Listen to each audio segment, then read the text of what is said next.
ధర్మేంద్ర ప్రధాన్ రాజీనామా ఈ దేశ విద్యార్థుల విజయం, ఉద్యమకారుల విజయం, అప్రజాస్వామ్యం మీద గెలుపు. ఈరోజు దిగి వచ్చినటువంటి ప్రభుత్వం రేపు గద్దె దిగక తప్పదు. రాహుల్ గాంధీ గారి పోరాటం, ప్రతిపక్షాల పోరాటం, విద్యార్థుల పోరాటం, దేశవ్యాప్త ఐక్యత, భవిష్యత్తు యువతరంతో ఇటువంటి చెలగాటం ఆడద్దనేటువంటి గుణపాఠం ఈ ప్రభుత్వానికి వచ్చింది. ధర్మేంద్ర ప్రధాన్ రాజీనామా ఈ బీజేపీ ప్రభుత్వ దిగడానికి మొదటి మెట్టు.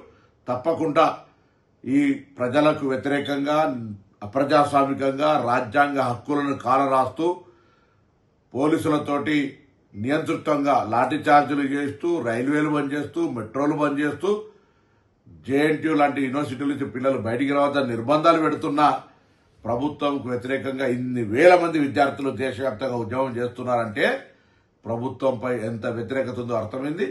తప్పకుండా ఇప్పటికైనా విద్యార్థి శక్తి మరొకసారి గెలిచిందిగా భావిస్తూ వారందరికీ శుభాకాంక్షలు. ఇది ఆరంభం. తప్పకుండా ఇటువంటి ప్రజా వ్యతిరేక ప్రభుత్వం గద్దె దిగవాక అందరూ కలిసి పోరాడాలని విజ్ఞప్తి చేస్తున్నాం.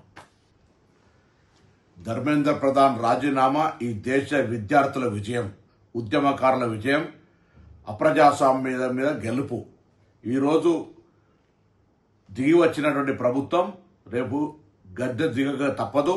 రాహుల్ గాంధీ గారి పోరాటం, ప్రతిపక్షాల పోరాటం, విద్యార్థుల పోరాటం, దేశవ్యాప్త ఐక్యత,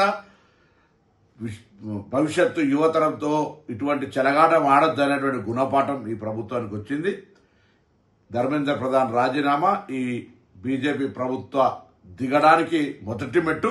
తప్పకుండా ఈ ప్రజలకు వ్యతిరేకంగా, అప్రజాస్వామికంగా రాజ్యాంగ హక్కులను కాలరాస్తూ పోలీసులతోటి నియంతృత్వంగా లాఠీ చార్జీలు చేస్తూ, రైల్వేలు బంద్ చేస్తూ, మెట్రోలు బంద్ చేస్తూ, జేఎన్టీయూ లాంటి యూనివర్సిటీల నుంచి పిల్లలు బయటికి రావద్దని నిర్బంధాలు పెడుతున్న ప్రభుత్వంకు వ్యతిరేకంగా ఇన్ని వేల మంది విద్యార్థులు దేశవ్యాప్తంగా ఉద్యమం చేస్తున్నారంటే ప్రభుత్వంపై ఎంత వ్యతిరేకత ఉందో అర్థమైంది.